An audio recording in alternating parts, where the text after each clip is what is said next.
well. Um, Are you still online? It says you're offline for me. does it? Oh, never mind. Never mind. Oh, okay. It's I might be okay. going Now I in and got out. it. I might be going in and out. I got too many apps open. I was just telling Robin that it's harder for me to stream Discord conversations than it is to actually play video games. It's a struggle. Yeah. I guess first things first, a big announcement was just made that something that you're working on is coming out soon. And I know you Mm-hmm. can't talk too much about it, but Mm-hmm. can you relay the information that was announced? Yeah, so I am working on two chapters for a comic anthology for Freddie Mercury. It is official. It is official Freddie Mercury. And it should be coming out in fall, I think November. I know it's fall. And it is out for pre-order. And I'm struggling to do it. But it's cool. And it got like promoted by Rolling Stone magazine, which I thought was the Rolling Stones and I'm stupid. Mick Jagger is a I big had fan to of like, I had to Robin. like, I had to like edit every single time like I went around screaming, "Oh my God, Rolling Stone!" Because I wrote the Rolling Stones promoted it. I had to edit it and just take out the S. Like, no, no, it's not the Rolling Stones. I know tons of people make that mistake. So you're not alone. And I know MJ's screaming internally right now because MJ's the biggest Queen fan I know. But Oh, really? they're That's so. I didn't even know that. Yeah, yeah. I think I've seen a Queen T-shirt here and there over on MJ's stream. Yeah. But this is so exciting news. I know that we were in conversation when you were getting a new agent, and that was the beginning of this year, right? Yeah. Yeah, it was the beginning of this year I was getting my agent. And like I literally graduated last year from university. So it's like it's been a roller Mm. coaster. It's been sort of shooting me into the industry really fast. Yeah. How do you feel about how not instant, but just how fast things are moving for you? I like half expected it and half didn't expect it because like when I was in university I was freaking out because you know I live in a country that I wasn't born in. I came here for university to live and work because I'm half British. So when we were getting near to graduating, I went around just crying about like how, oh my God, what am I gonna do? Am I gonna get a job? How am I gonna get a job? What am I gonna do? Oh my God, I have to be waitress again. And everybody like looked at me and they were like, Robin, if there's anybody that's gonna get a fucking job, it's you. And I Oh was like, yeah. nah. And then like right off the bat, I got like I was just forming connections and making friends and then getting an agent and then Mhm. working on my comic, working on other people's comics. And it started small too. Like I got like some smaller clients who are more like Kickstarter clients and like it was really cool working on their stuff too. So it's nice to like get clients from like so many different places. Like you never expect it. Right. And True, yeah. I've always appreciated how organic it felt that you were promoting yourself and creating your own work, using Mhm. Twitch as like your portal for engagement for anybody with your art. Also, your Discord. I remember like early days when Yeah. I was on that Discord, the Alliance of Burbs. You would always put your shop Yeah. updates, and I was just like, wow, this is an artist who is on top of things. Um, and I haven't reopened my shop. I was supposed to reopen it in like the 25th of April, and it's been a month. I haven't opened it back up. people are Yeah. online. People are in queue for your art, Robin. And I don't know if you ever noticed Yeah. it, but on my wall, I have um, Oh yeah, I see it now. I see a it. frame of your art. I have a couple other things too that I haven't put in framed yet, but Oh, it's a that's great so piece. cool. I loved I it. was like get really mind blown when people frame my work. Like I remember someone like sent a picture of frame they framed like a lino that I did and I was like, it's not good enough to be framed. What are you doing? Just like stick it with some blue tack. What are you doing? Use it as a coaster. It's a coaster. I would love that, Yeah. honestly. I would love my art or my face on a coaster. I know my mom has a bunch of photos of like family members that we just like really distant ones that we just use for coasters, and it'd be like, that's appropriate. You know, I'll just lift my coffee cup up. Be like, I remember Oh, them. oh my god, that is um, wild. and Robin, maybe you can help with the pronunciation for this person in my chat. Sahir Selin? Is it Sahir? Just call him Sel. Sel? You Okay. call him Sel. Sel Yeah. says nonsense. Robin makes lovely art. Time to push glasses off tables. I love you, Sel. Okay, gotta be a bit quiet because of the stinky 9 to 5. Okay, MJ, thank you so much for that lurk. MJ says chat behave while she's gone. Lorify Beats says OMG, my favorite celebrity. Corduroy Keen, welcome to the chat. Thank you so much. If you're just joining us right now, I am joined by Robin Richardson, aka Chocolatula, aka BoobTube. And we're Fucking poop tube. Oh my god. we're talking about we haven't really got to it yet, but we're talking about some of the projects that they're up to, creative inspiration, some of their art techniques and mediums. In regards to techniques, I know you've been offering some classes. Has anyone taken you up on that? Yeah, I do have. I currently have like one student, and then like a bunch of people who are like interested, but we haven't like actually gone through with it yet. But yeah, it's actually like a lot harder to create the lesson plan than I thought it would be, because like I thought, okay, an hour, like that's so much time. Then when I was actually like formatting the class, I was like, this is no time at all. This is absolutely no time. Shit, I should have been like every 2 hours rather than an hour. But it's fine because this hopefully this student's gonna like keep getting classes from me, I think. That's great. Yeah. I remember when I wanted to do a literature class, and this was for an improv school that we had over on the north side of Chicago. My lesson plan was, what were their words? Intense. They're like, you want people to read 500 pages of reading a week? And I was like, yeah, like we have to talk about something in class. Oh yeah. And they're like, yeah, but you also have papers assigned to people. I was just like, yeah, they're paying like $150 to take my class. They should like do some work for it, or like learn something and apply their knowledge. And they're like, I don't think this is gonna go through, dude. And I was like, that's fine. I'll wait till I go to academia. Mine are more like personalized, and like I do offer like homework assignments, but it's only up to the like student if they want to take it, because bottom line is like they have lots of things they're dealing with, like they could be working and stuff. Like it's right. My lessons are meant to be something that they could take in their spare time, something where they can pick up information and learn how to learn, basically. Like it's not so much about like actually learning within the class, but sort of taking those skills of like how to actually study and use your resources and like apply it when you're just out and about or something like that, so that you don't need to take as many classes. Like I know like some people would create classes where you need to keep taking classes to like learn everything, whereas mine, I'm more like, I want you to have to take as little classes as possible to learn the things you need to learn. Wow. Yeah.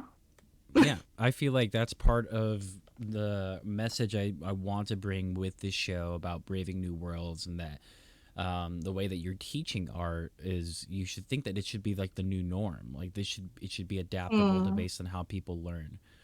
And that leads me to, I guess, like my first question, which would be like, and then this is about like your creative inspiration.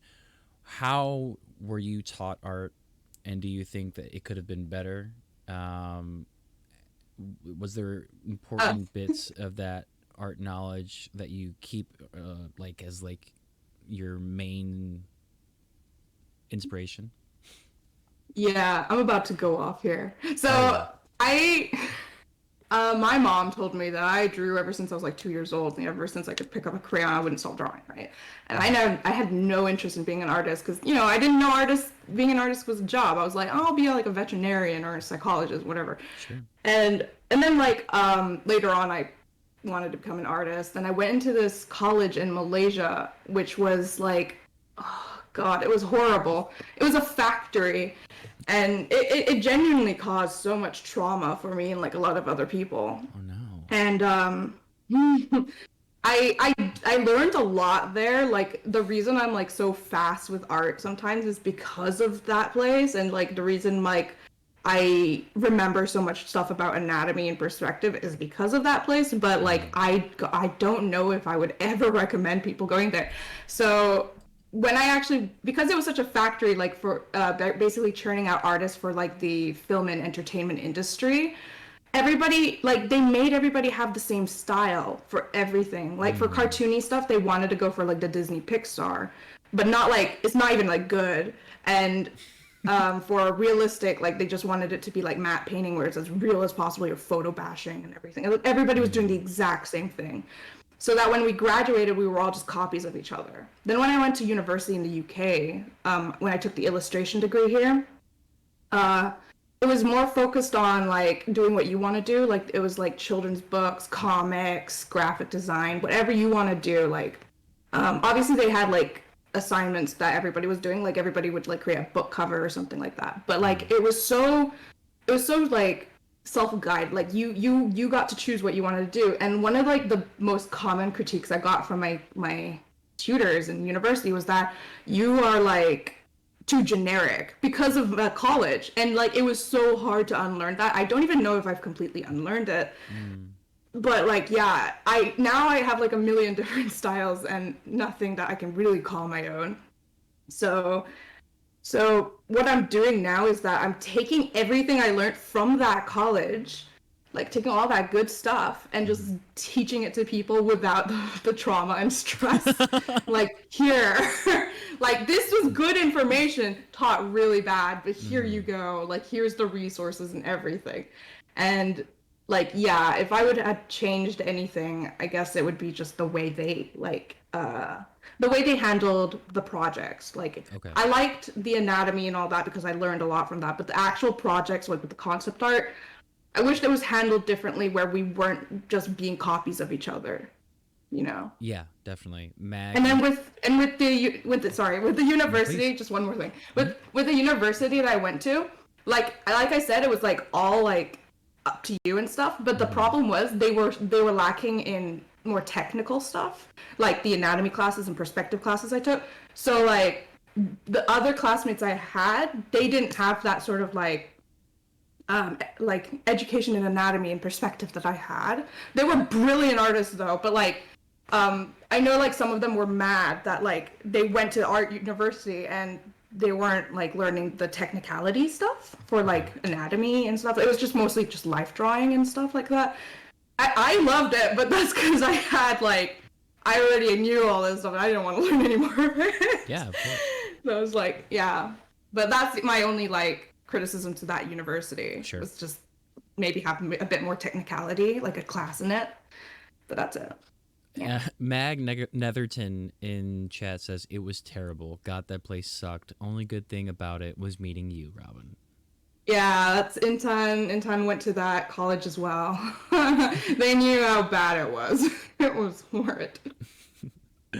Oh. And yeah, and I hope you don't mind me saying, but I think like that sort of like two style of like Pixar and then like realism Mhm. kind of shows in the two images that I put on the flyer for this stream, where you kind of got like this sort of bubbly, sort of Pixar sort of Yeah. like illustration style, and then you have the sort of realistic style that you did for your own portrait as well.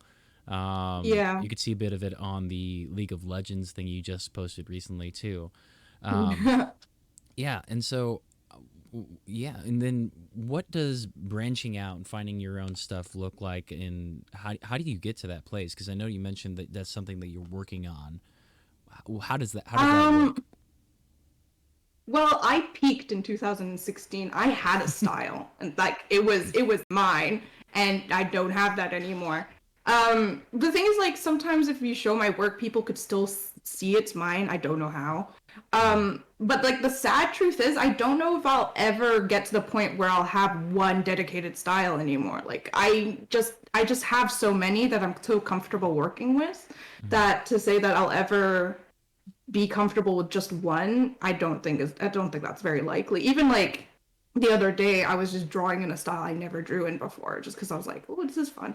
Um, And like it's sad, but it's also fine because it's really good to be versatile in the industry. Like I know a lot of people say that um, your clients want to know what they're gonna get with you and stuff. So like being versatile can also be a problem in that sense. But so far, it's only benefited me. So Hmm. like it's benefited with me with commissioners and clients. Like they're all like, oh, now we know you can do this because you can do literally anything. Hmm. To the point where in college when we were having a class on like creating like this sort of fake game, right? Concept art. We had to pick like a couple like of artists, like art pieces that we wanted to use as a form of art direction.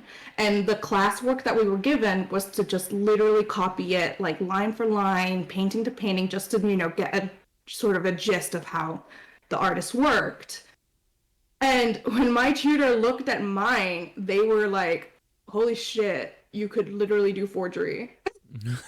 And I was like, oh, no. Like they became scared. I get They started they covering were. their pin number, all this They're other like, oh stuff. no, no. They're like, just don't do it. I mean, you could, but don't. Right. Who's that character in Yeah. Animal Crossing that always sells forged art? Red? What's his name? Red. Yeah, I think it was Red. Is that gonna be your side Yeah, hustle? that's me. That's me. I'm that character. Little shitty little fox. And like if you take Red and make it into like a Robin instead, old Red still. That's a funny thought. Yeah. Yeah. Tell me. Also, Cell says Robin is an art chimera. I definitely agree. Yeah. Mm. Yeah. Oh my God. It's really fun to like surprise people too sometimes because they're so used to like seeing me do like semi-realistic or something like that, and then you do something like really like out there and cartoony, like something you'd see on Cartoon Network and be like, "What the fuck? How did you do what?" And I'm like, "I don't know. Max I says don't know." replace Red with your mascot Burb. Someone mod I Animal know. Crossing now. Yeah. No animations, That just the would be static model. amazing. Oh, that's even worse. So like just like a little 2D model, like everything else Mhm. is 3D and it's just me 2D talking. Oh, that makes me want to ask. What went into your decision to get out of the VTuber status and start going on cam? Because you transitioned into going on cam on stream. How did you get comfortable doing that? When did you make that decision? I mean, I was always comfortable. I think it was more, I don't know, like the first time I did it, I was uncomfortable. But the reason why I went with it was because this one person on Twitter just like made some sort of collage of Twitch donations, and I was on it, and like you couldn't see any reaction. It was just my stupid bird. So I was like, huh, I guess I'll put my cam on in case anything like that happens again. I There's a don't know. good I think it's reason. nicer for. I think it's nicer for like reactions. I don't have it on now all the time. Like I last stream I had, I didn't have it on, Hmm. and I felt more comfortable just working and working. Yeah, lately I haven't been really comfortable with it just because I'm a tired, depressed baby. I hear that. If there's anything I related to, it's that. I'm giving you a quick shout out right now. Let's see what you've been up to. You were doing art and whatever else at twitch.tv/chocolatula. Fantastic streamer. I'm always having a good time there. And you were such a champ. You go for 8 hour streams almost on the reg. I would probably say you're a full time streamer. Um, Yeah, I haven't streamed as much as I used to though. Like mhm. since I moved, I have not been streaming a lot at all. Like I remember before I moved, I streamed nearly every day. And now I'm like focused on like working and getting money to get furniture and then also my girlfriend. You know. So So how I'd love to get to this immediately. And hey Cipri, how you doing? Welcome to the stream. How can people support you as an artist? How can people commission your work? How can people find your work? oh God. You could oh my God. You could find pretty much everything on my Twitter. Like everything. I'm Chocolatula on everything. Even in Perfect. games. The brand is Chocolatula. strong. Oh, I hate it. You hate it? It's a great name. I hate it. I wish it wasn't that. Are But you are you here gonna we are are. you gonna do a rebrand soon? I wish. Like, I would love to, but I think there's just too much to rebrand. I think it's just the name I'm known for. And now if anybody asks what the name is, I'm just gonna lie and just say, I don't know, Count Chocula. Count. Let's pretend it's chocolate or something. I don't know. Well, for now, you can find Robin on Twitch at Chocolatula, and that'll be a good home for everything else you can find from Yeah. them. I would love to talk about sort of conditioning your interests, not conditioning, but cultivating them over years. Because I know your Mhm. mother said that you had been drawing since you were 2. How did you cultivate that throughout your life, and like what made you decide to go to art school? Oh God. Oh God. Like I said, I didn't really I had it as a hobby for like a big chunk of me growing up.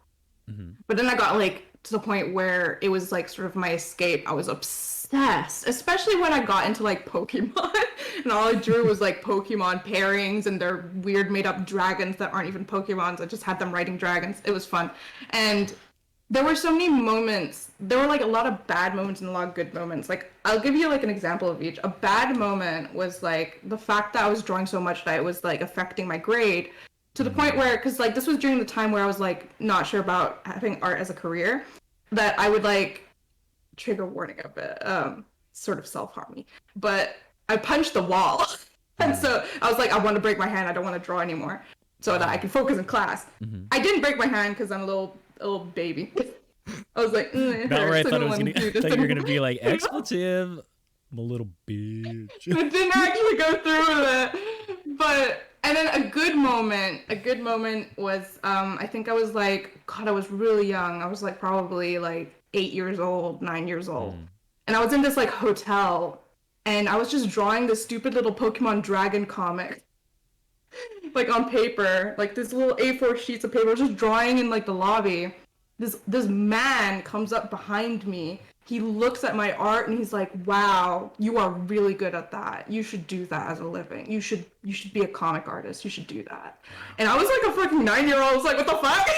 Yeah, you were a this is sponge. just my this is This is- like Pokemon and dragons." And I don't know, that just stuck with me. And I guess like that Mhm. might have been the turning point. That like guy, just a random stranger. And then Mhm. like over time, especially during my commute to college, I would always like sketch in the train because I low Mm. key loved the attention. And there was this Yeah. one day on the train where I think 3 people were filming me. And like a lot of people were watching, and then like a guy had a conversation with me, and I made sort of friends with him, Mm. and it was weird, but also cool. All right. Yeah, I'm gonna take a quick break and buy the life rates to your story and just make a movie out of it. This is hilarious. This is great. Um, that's powerful. Like how impressionable you can be at that young age, and then someone can put that Yeah. idea. I mean, like from my age as a person of color, I was just like, "You're poor. You can't go to good institutions," or like, Oh. So it's like I had to rebuild all of my sort of confidence over the years. Um, so I mean, you don't have to get into too serious. I don't want to be like a downer on this stream, but like, what are some of the challenges that you're facing today and before when becoming an artist? What were some of those challenges for you? Ooh. What were well, other than at college, I mean, I didn't have many challenges in terms of like, like how so many people have been like, oh, my teacher said you'll never be anything if you become a comic artist, or like my parents weren't approval. Mm-hmm. I never had that. All my teachers like pushed me to be an artist. My parents Wow. pushed me to be an artist. Like they knew that that was what I wanted to be, and they were like, you were gonna do it. I remember this like one time I was trying to buy like a tablet, and like I was just trying to buy a little rinky dinky one, and my Mm-hmm. dad's like, "No, you're gonna be a professional. We're gonna get you the professional one." And I was like, "What? Okay." So like for challenges, I guess like the biggest challenge is just myself, Yeah. like my Mm-hmm. mental health. Yeah, it's just been myself really. I don't remember having many other challenges Mm. in terms of like getting into art. Yeah. Yeah. No, of course. But on the topic of mental health, you made a project that I think is really powerful. You made a little booklet um, Hmm. for what it's like to have BPD. Am I correct? Yeah. Yeah. Yeah.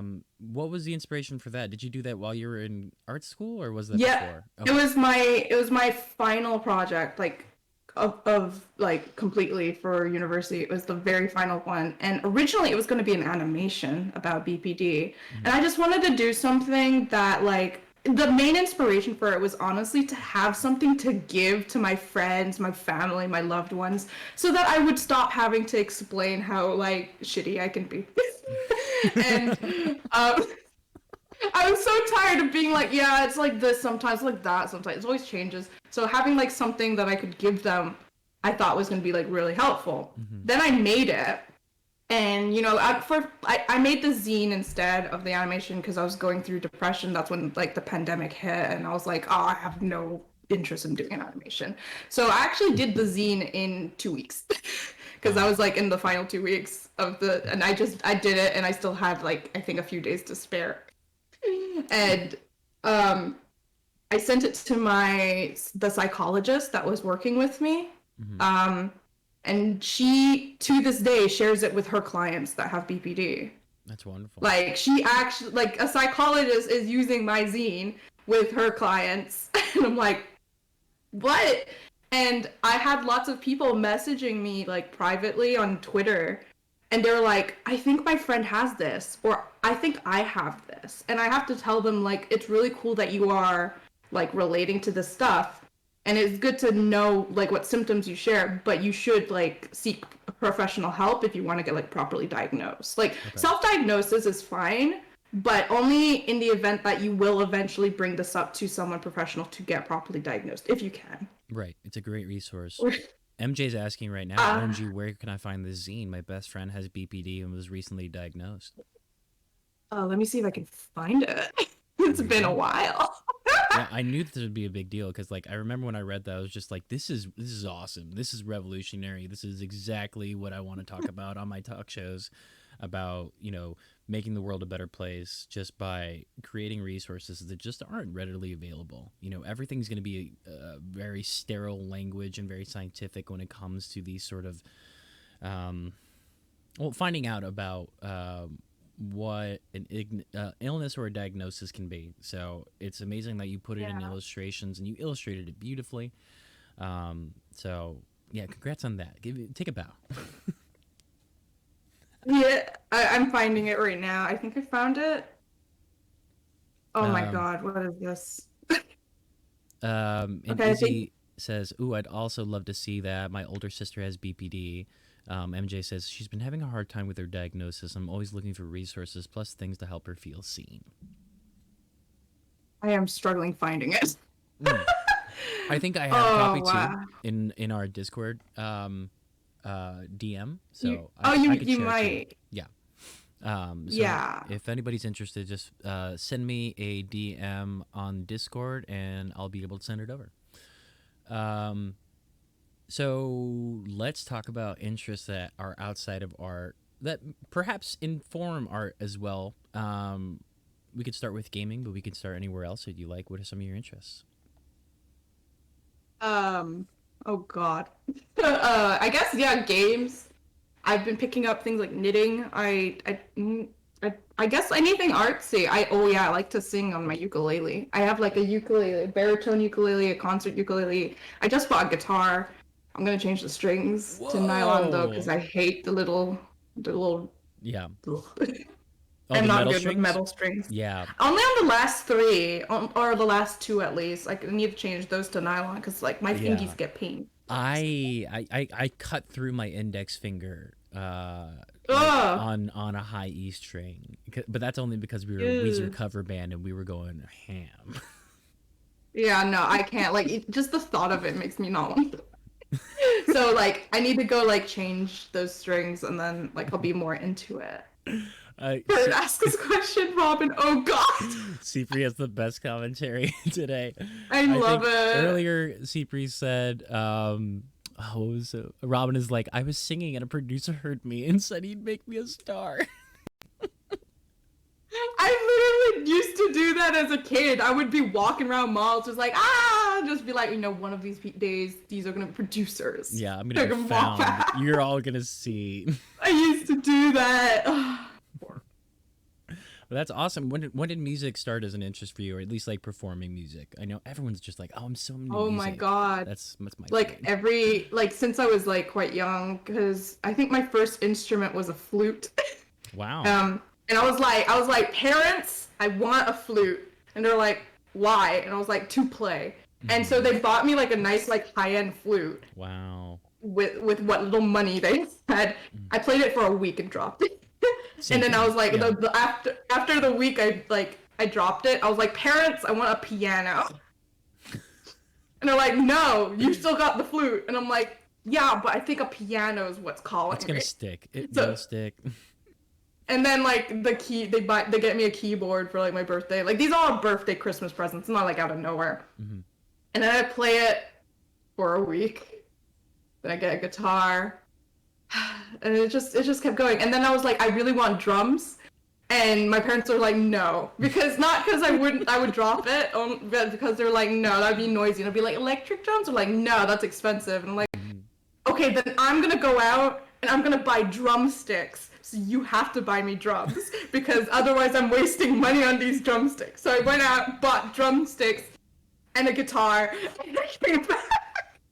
I was like, look, I bought drumsticks. You have to buy me a drum. They never bought drums. Wow. MJ. But I got the ukulele.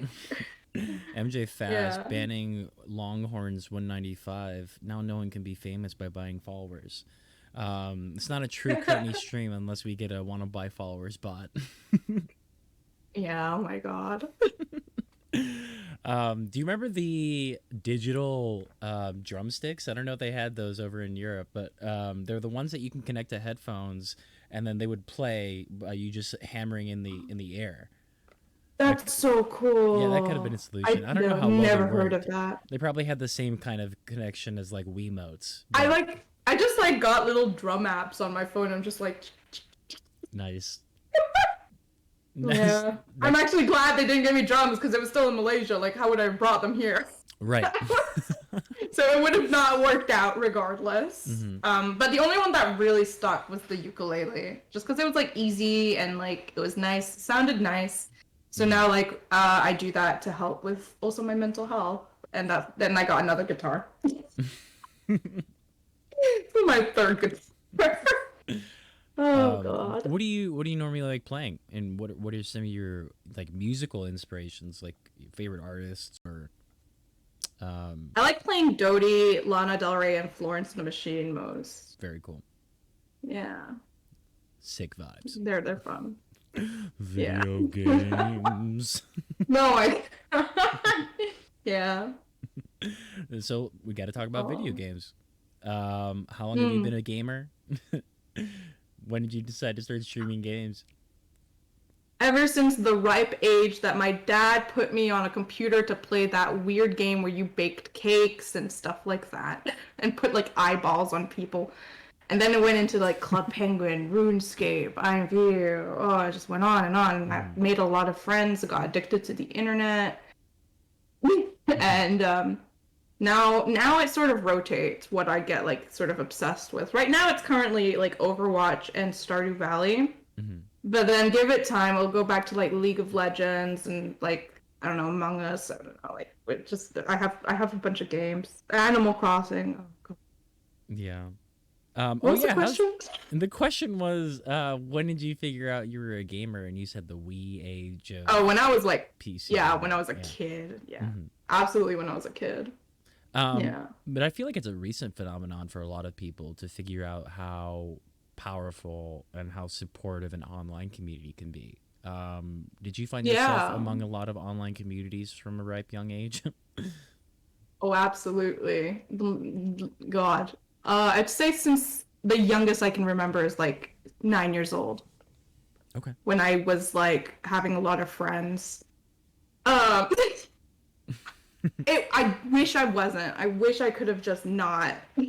Like, I love online communities, but I wish that I had been like more like introduced to it like at a later age, Sure. maybe like 16 onwards. I And just yeah, why like is I that? feel like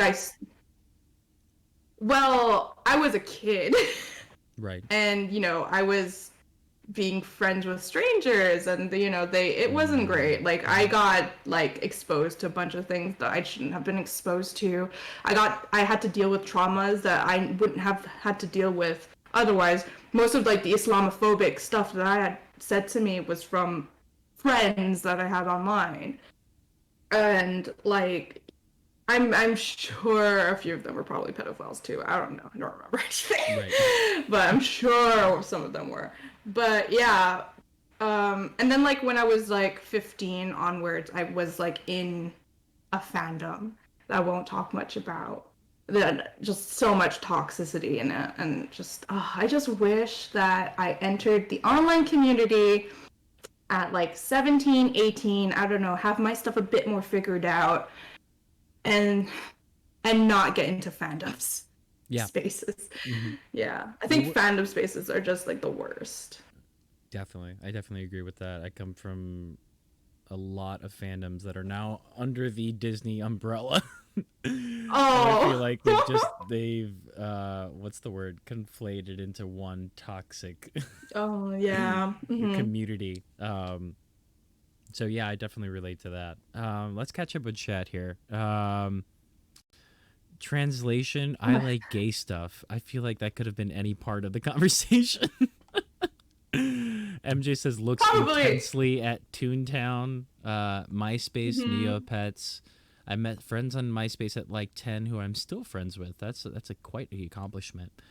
Only true gamers remember Space Cadet Pinball. Um, That pinball shitty little game. there's Yeah. definitely a dark side for younger people of the internet, not pinball. But IDK maybe pinball too. Kurt is a Disney adult, truly. The only good fandom spaces are GeoCity fan pages. Oh my god, yes, actually. That's true. Oh yeah. Or the Cheyenne Barton fandom. Oh, that's right. The toasties are always so Very, wholesome. very wholesome. Mm-hmm. Very wholesome. I find that like a lot of like I guess I don't know if you call them fandoms, more like communities of like Twitch Mm. streamers and like wholesome creators are just so much safer and nicer to be Right. in. Yeah, Yeah. I think that's due in part to a lot of things. One, like the streamer themselves and the mods. You know, like the mods will just like Yeah. kick out anybody who might be not the vibe, and so the vibe just stays Yeah. consistent. Hmm. Yeah. Yeah. So Whew. shout out to mods. Thank you so much, mods, for being in the chat. I always appreciate you. And then Cipri says that the I like gay stuff was in reference to the question about what music Robin likes to play. Yeah. Sounds about right. um, Very gay. so let's talk about mediums. When did you switch to digital? What sort of stuff were you using as a child? How did all those mediums start evolving as you got older? I used mostly like acrylics when I was in school, Okay. and I obviously like pencils and stuff. And there was a point where I was like trying to figure out color pencils, but God, they were hard. I got into digital art probably maybe when I was like 14, 15 actually.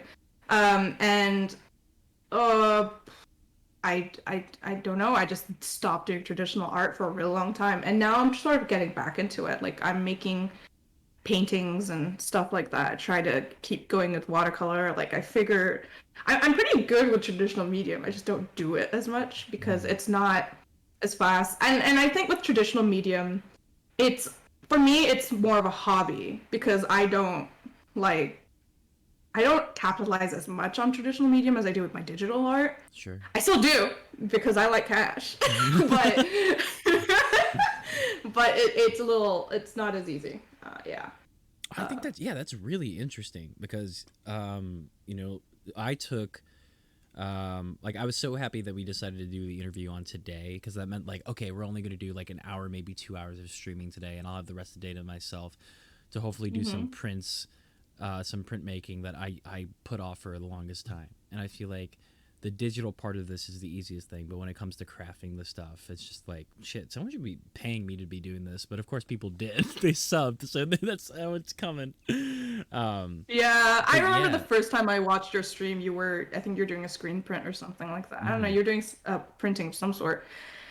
And the funny thing about printing, like with lino, screen printing, stuff like that, absolutely hated it in university and college. College, they did it horribly, so naturally I was just gonna hate it. Then when I went into university, I was really apprehensive. I was like, I don't know, because of college. Mm-hmm. Then I got into it, and I was like, oh, I still don't really want to do it, even though it's a lot better. They have like the facilities and everything. It was amazing. Mm-hmm. I still like, I was like, okay, but for my projects, I'd rather stick with like my comfort, what I'm strong at, and like Right. since I was strong at a lot of different things, they weren't gonna come at me and be like, you're only doing one thing.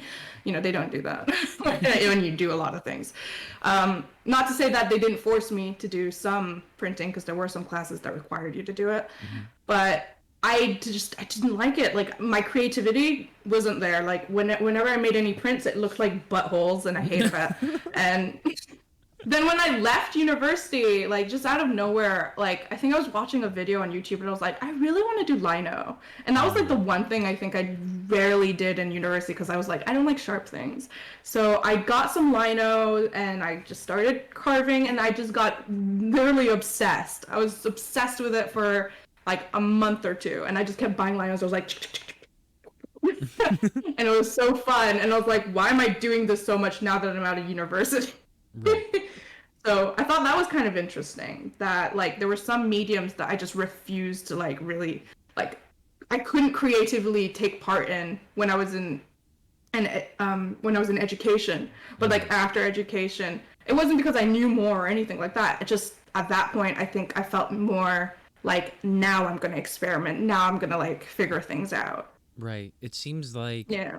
classes, when you learn a technique, when you learn about what's quote unquote good or bad, you kind of put yourself inside a box, and it kind of, Yeah. it kind of defeats the sort of interest or the fun out of something when you're thinking like, I want to do whatever I Yeah. want, but sometimes whatever I want to do wouldn't be considered good as like the standards of whoever's Yeah. teaching you.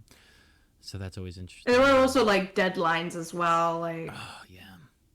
it was just a lot of like little pressure things for things that I wasn't in a comfort zone yet to like, because I wanted just sort of more freedom to just go at it, experiment. I didn't want to have a project for it. I didn't want to have like an idea given to me, be like, okay, you have to do something around this element and stuff, but you have to do it in this medium and stuff. I just sort of wanted to do whatever the hell I wanted. Hell yeah. Yeah. And did you always have that attitude about the art that you create? Did anybody happen to like put that sort of idea in your head? And I guess like the real question I want to ask is like, who are your inspirations? Like, who are some of your like artistic heroes? Yeah. I think my artistic heroes for like digital painting were like Loish and Little Oliver. Like I focused so much on those two when I was learning digital painting on my own. Mm-hmm. And Cheyenne. Cheyenne is more of like the cozy, artsy vibes. Sometimes I like to get cozy and do some little cozy art that it's not usually my style, but like sometimes I'm a little inspired by Cheyenne to just do it, because sometimes it's nice as a release. I don't know. There were some artists like in fandom spaces that I looked up to as well, but I don't anymore. Now it's more of like I go through like random YouTube videos of people drawing in their sketchbooks, making prints, and then those inspire me the most. And now I find that most of my inspiration aren't necessarily from like people who I think like their art is the most amazing thing in the world, right? It's not like oh my god, I want my art to look like them. But I find that nowadays my inspiration is like how people feel about their art, how people like the headspace they're putting themselves in. Like I don't look at the art anymore. Like now I look at like the way they feel about it, the way they handle it. And I try to put that in myself too, you know. Yeah, absolutely. In terms of your future in art, what are some of your goals? And if you have any upcoming projects, what are some of those? One of the things I've always wanted to be is an art director. I think Okay. that would be really fun. For like I don't film? know if I ever anything for Okay. film or gaming mainly because those are like the industries that I sort of know about Sure. best. Or I don't even know, I don't think comics really have art directors. Hmm. I guess unless it's like an in-house comic, but it's sort of different. Those are more editors than art directors. And as for like, and then I obviously I want to be a really like well-known comic artist. Like, so I'm creating my own graphic novel right now. The name changes a lot, but right now it's called Escapism with a comma at the end because it's so like hipster, so unique. And it's about this fuck, I don't even know how old he is, 17, 18-year-old guy who who's just now faced with like his parents dying like very suddenly, and he doesn't know how to process grief, nor does he really want to. So instead of processing his grief or mourning in any way that's real to him, he just distracts himself and leaves. He just gets out of there and he runs away. And his sister is stuck sort of mourning by herself with her girlfriend, and he sort of just doesn't like address any of the emotions he has. It's Hmm. very much like, you know, in Inside Out with happiness or joy and sadness, how joy kept putting sadness in a little circle and was like, no, you're not Yeah. allowed to be here. Hmm. Basically what he's doing. Yeah. um so then he also meets like a prince called Mako who's also running away from his problems too. And it's just about them sort of figuring their shit out and learning that being sad is okay, being upset is okay, emotions are okay, and, you know, feeling is okay. That has no, I don't have a release date in mind for that yet. I'm still pitching it with my agent. We're like I'm still Hmm. getting some stuff sorted. Like my agent gave me some stuff to do, like just to like beef up the pitch. And then I think Hmm. after that she'll like send them off to publishers and we'll figure it out there. And what other projects? I am also working on another book. I haven't technically signed any NDA, so I could talk about it. I'll just say like what it's about. It's literally just a book Cool. about polyamory and, Wow. you know, what it's like, what it is. And I'm working with two other creators, and that's sort of been quiet lately, so I'm not sure where we are at there. Yeah, so I don't know. I think that those three, like the Freddie Mercury, the polyamory, and my own comic, I Hmm. think those are the main three like actual like comics I'm working on, and everything else is like commissions. And I obviously got my online shop, and I've got Twitch, so I'm trying to get this sort of passive income rolling, Hmm. where because I think that's like one of the things that you should do as an artist, even if you're working like in-house or something like that. It doesn't matter. You should get some passive income rolling because you're an artist. You can do it. Do it. Right. Hmm. Yeah. Um, so could you tell us, and we're getting to like the final like 15 minutes of the interview, but we can keep Hmm. going as long as you want. But would you tell us about what it's like looking for work before you had an agent and how it's different when having representation?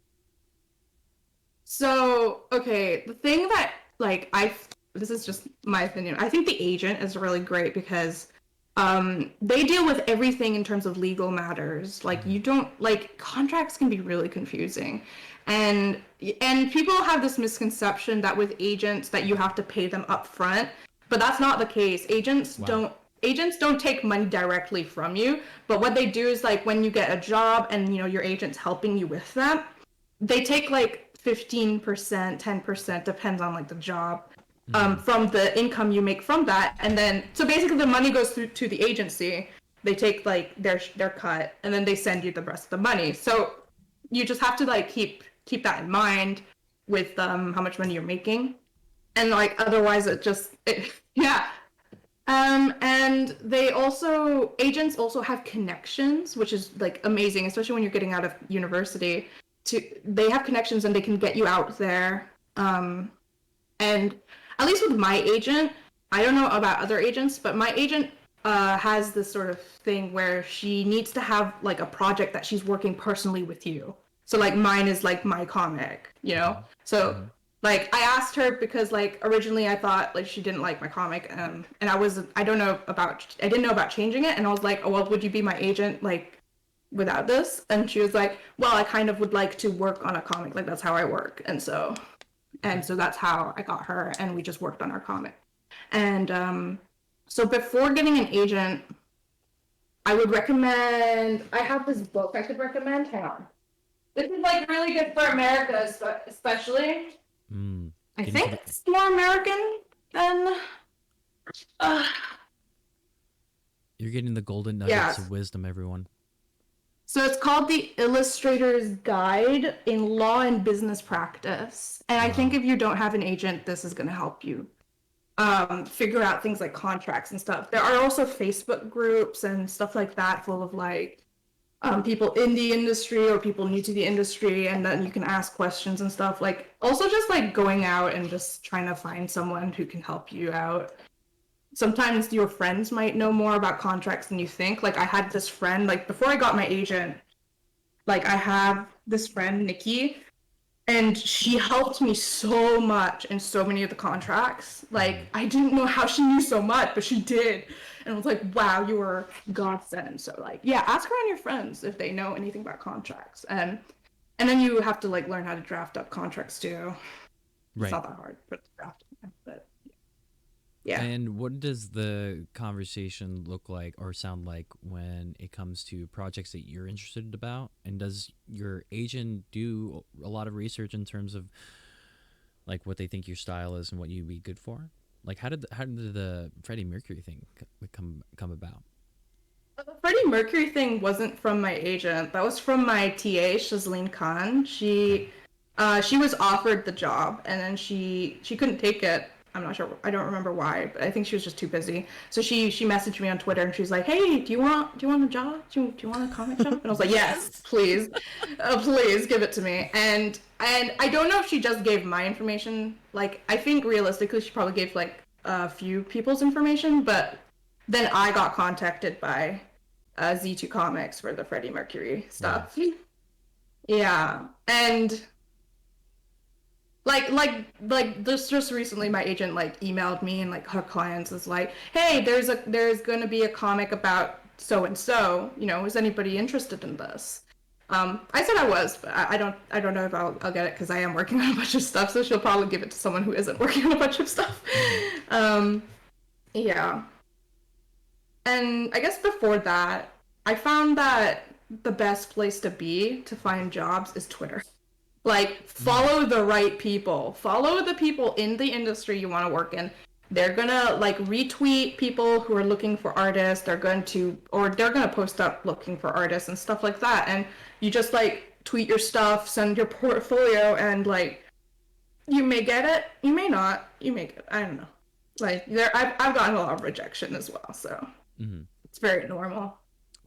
In the track of thinking of rejection, like what are some things that people need to brace themselves with when they're getting into an industry like this? Um, just rejection in general, especially with your own ideas. If you're pitching your ideas, getting rejected for those, I think, is a little bit more painful than getting rejected for a project that you're applying for. And like I think one of the biggest things is do not do anything for free. If they need a test page, charge for it. Like I don't take my own advice. I honestly, because I work so fast, sometimes I just give them a test page. Hmm. But like then like especially if you don't get chosen, it's sort of like, well, kind of did that for nothing, you know. Right. So you know, charge a little bit if they need a test page from you or test illustration or something like that. And there was this one client who wanted to get to me to do like illustrated posters of women. I think women of color. I'm not sure. And it was such an exciting project because like if I got it, it would be like quite a lot of money, and like on top of that, I would get to do workshops. And we talked over like 3 months because it was like quite slow responses. Okay. And at the end of it, they were like, oh, so it turns out I actually have no say in the hiring process. So all of this was for nothing. So No. I was just like, unreal, unreal. All this conversation, all this like planning, contracting, all that kind of stuff, Hmm. nothing for nothing because they had no say in it. Right. They thought they did. Yeah, so I guess prepare for disappointment and things like that because that wasn't necessarily a Yeah. rejection, but it was just sort of like, are you serious? You know, like a Right. waste of time. A run around. So yeah, yeah, prepare for that and always like have like a lot going on. Like don't just like try to get one client and just focus on that one client. Try to Hmm. like keep yourself busy. Like if you keep seeing jobs, apply. Like go for it. Go for the freelance opportunities because like you might not get it, but it would be fine because you might get something else, you know.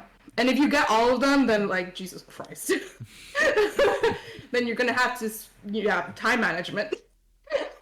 Absolutely. Yeah. And I guess for my last question, what is your perspective of where like you're going right now after having getting a high profile job such as the Freddie Mercury graphic novel, having your agent, doing this big move? Um, Mhm. what's your perspective on where things are going? Is it optimistic? Is it like It's very optimistic. Like originally when I moved here, I was like, "Oh, I'm gonna have to get like a part-time job. You know, how am I gonna make ends meet?" mhm, But then like getting this job for the Freddie Mercury, then having like another job sort of in the back burner, but it'll come back up eventually, hopefully. And then also having my comic, and then like commissions, and then maybe my online shop, and then Twitch. You know, it's just so much like that's like potentially giving me income that it sort of feels like at this point a part-time job doesn't seem worth it anymore, like just going through the mhm, stress of going to work as something I don't want to like the stability is nice, um but yeah, I feel like I can fully become a full-time uh, graphic novelist and stuff like that, just like based off how things are going now. that's amazing. Mm-hmm. Robin, thank you so much for joining me today. Are you going to be streaming today? Thank you for probably, yeah, because I have more commissions to do. Nice. So it's going to Yeah. be art today? Yeah, arts. Awesome. So, well, I'm excited to hopefully tune in tonight when that happens. You're always Mm-hmm. welcome back on the stream. If you have anything to promote, you're always welcome to come on again. Aw, thank you um, so much for having me. I was like waiting for this day. I was like, when will Kurt interview me? When? the time has come, and many more are bound to happen. So, have a great day, and I'll talk to you soon. All right, thank you so All much. right. All right, that was Robin Richardson, everyone. Again, I'm Courtney Love. This was Braving New Worlds, a talk show where I invite artists to come on the show, people who I believe are creating a better world just by producing their stuff. If you're interested in catching more streams from me, I'm going to be back online on Thursday at the same time, 11 o'clock Central. We're going to be doing a long video game stream. I'm going to be playing some Wind Waker HD, Link's crossbow training, a bunch of like Hyrule Warrior stuff.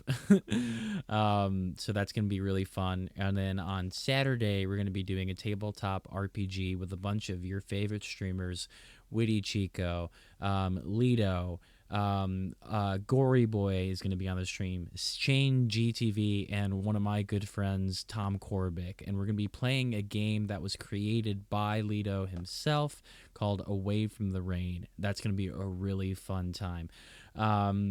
If you haven't given Robin a follow, I'm going to throw a shout out right now. Chocolatula is their username. You can find them on lots of different platforms: Instagram, Twitter, Twitch, obviously. So go ahead and give them a follow.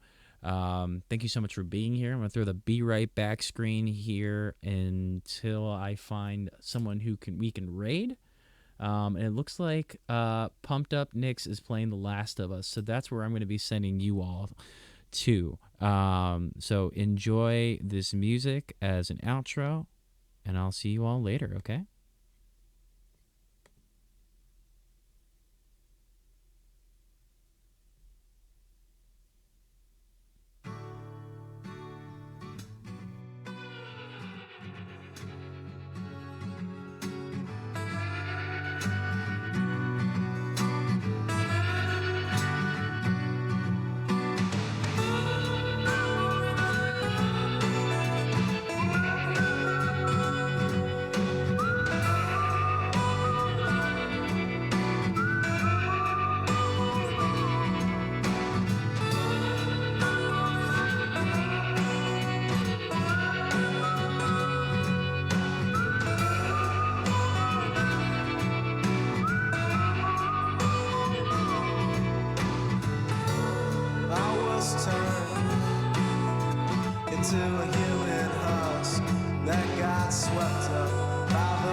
reflect my state of being. Oh, lift your dreams.